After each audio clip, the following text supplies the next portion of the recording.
a landmark ruling, the High Court has ruled it's unlikely that children under the age of 16 can give informed consent to take puberty blockers. 23-year-old Kira Bell launched legal action against Tavistock and Portman NHS Trust, which runs the UK's only gender identity development service for children.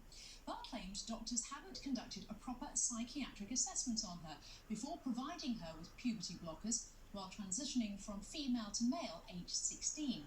She was then injected with testosterone at 17 and had a mastectomy at 20, but has since decided to detransition. In the judgment, Dame Victoria Sharp said it's likely young teenagers lack the capacity to understand the full weight of such decisions. It is highly unlikely that a child aged 13 or under would be competent to give consent to the administration of puberty blockers. It is doubtful that a child aged 14 or 15 could understand and weigh the long-term risks and consequences of the administration of puberty blockers. Meanwhile, the Tavistock and Portman NHS Trust says it's disappointed with the judgment, claiming the outcome is likely to cause anxiety for patients and their families. It's also seeking permission to appeal against the judgment, but NHS England is supportive of the ruling. We welcome the clarity which the court's decision brings. The Tavistock have immediately suspended new referrals for puberty blockers and cross-sex hormones for the under-16s, which in future will only be permitted where a court specifically authorises it. And Kira Bell, one of the claimants who took the Tavistock to the High Court, joins me now. Hi there, Kira. Thank you very much for joining us. Does the ruling feel like a victory? Yes, absolutely, because, this should now mean that, children are able to recover from gender dysphoria and not have those irreversible medical interventions. How thorough was the assessment that the doctors gave you before you began taking puberty blockers? I had no psychiatric assessment or anything like that. It was, just a lot of basic talking with a social worker. And, I was affirmed pretty much from the get-go as, a male at the time. And what impact did the hormone treatments that you have on your body? They're irreversible. The secondary sex characteristics that I've got now, there's no going back from that, and a lot of health issues that come from that. That's all yet to come to light because I haven't had any tests or anything like that.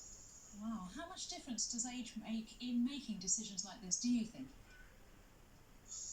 It means everything because, as a teenager you are very emotional and you tend to latch onto things, especially if you've got other mental health conditions. You're just looking for an answer. So, I empathise with every child that's going through gender dysphoria like I did. I think I'm really glad that these protections are now in place. Well, let's also look on the other side of the argument then. I mean, many trans rights campaigners will see this as a setback. Many think it's hard enough already to undergo gender reassignment surgery. What do you think?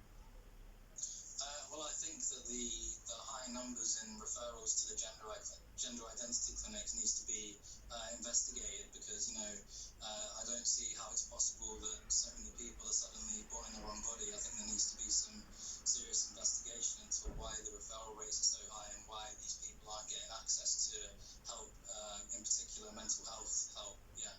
Well, Kira, you've since decided to detransition. How easy is that as a process?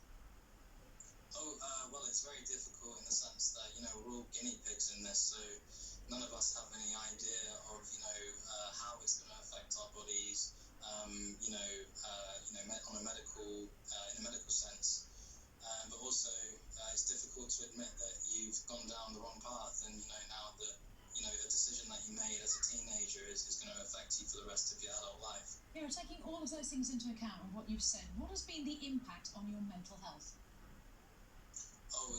It's been terrible, yeah. I'm still coming out of a lot of those things now, and I still have yet to get some proper mental health help or any support, professional support at all. So, it's very difficult, and I'm still processing a lot of what happened. So, that's something that's yet to take place for me. Well, Kira, very finally then, it is a win, isn't it? But it's not the end of the line, is it? No, not at all. There needs to be robust mental health services put in place and for children to be listened to and, not put down the Kira Bell, thank you very much indeed for talking to us. Thank you. Thank you.